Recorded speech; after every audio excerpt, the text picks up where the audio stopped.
stuck in negative thought patterns? Here's a little secret to shift your focus and be successful.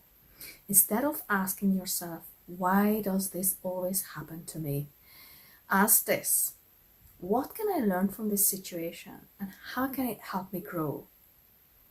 Instead of asking yourself, why am I so unlucky? Ask this: what opportunities can I find in this challenge and how can I turn it into a positive experience?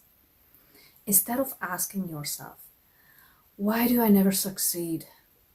Ask this: what strength and resources do I possess that can help me achieve my goals and how can I leverage them?